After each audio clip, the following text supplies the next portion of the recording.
There's 56 Muslim countries, and they're not applying for asylum in any of the Muslim countries. They're applying for asylum in Western Christian countries that seem to be incentivizing them to come here.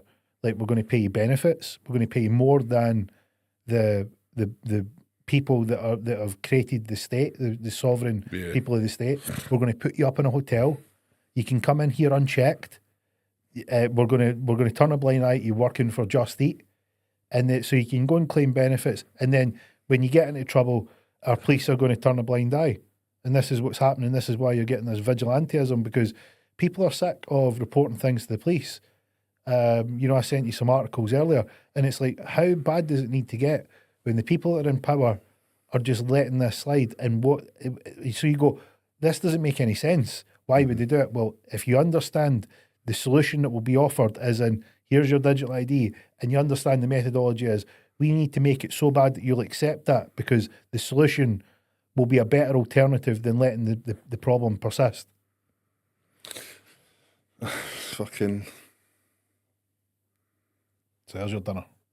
How many years away do you think it is, though? Like, how many more years of shit till they're like, right, now it's ready, come get your collar?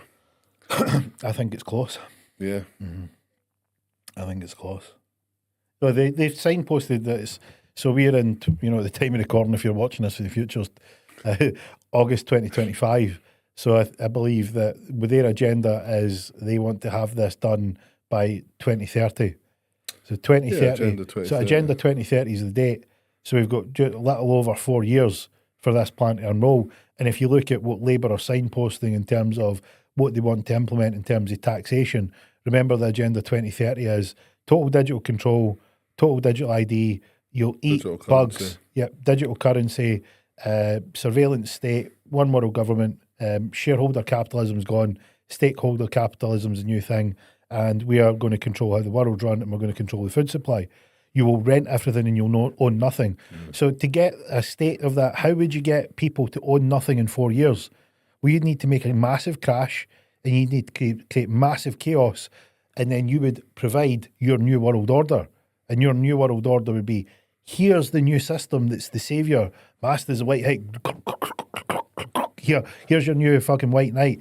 And it's going to solve the problem. We're going to take your pain away, but you need to accept this. Yeah. There's your deal. And they've got a date, 2030 is when they want it done by. It's just weird, because it's like, what happens to loads of businesses and whatnot? Well, if you look at the businesses, what happens is they tax them to the point that there's no point in running businesses. And if you look at what the UK is doing just now, they are literally, look at what they've done with the farmers. Yeah. We're going to write laws, and we've got the pen that creates the rules, and you don't have a choice about it, because we're going to rig it that this is going to get pushed through. We're going to write the law, and then it makes it so fucking one-sided that we can legally steal money from you. We can legally tax you to the point where it's not viable for you to own these farms. Surely there's some countries, though, that aren't on board with this plan. Not every single country on the planet is going to be like, yes, this is a great idea. And you generally find that they're going to war with those countries. Yeah, it's true, actually.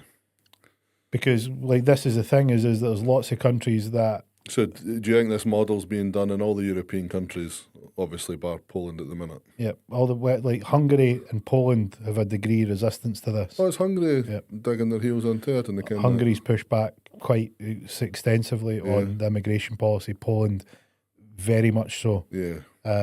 It's good to see, like, they've got a bit of a backbone. It's good because the Polish people I always find they have a fucking hint of arrogance about them. And I think that arrogance is playing into their favour just now. I don't mean arrogance in a bad way. I mean, I just think that they've got a slightly lofty perspective of their position. And I think that works in their favour, because they're now going, we're not going to tolerate this, because they don't see, they can't see someone being that far above them that they're going to be subservient to them. And I think that's working for to their advantage. Fair play to the boy. He's taking some fucking stick. And you look at the countries that are doing it. The countries that are doing it, that are making noise. Like I don't know if you ever got round to reading the book, The Confessions of an Economic Hitman, and it explains how you go in and you can go in and essentially create. effectively debt-based servitude on a country level, Yeah. where you got them, you could go in and capture that country using loans, and if the leader didn't like it, he would end up meeting the wet work guys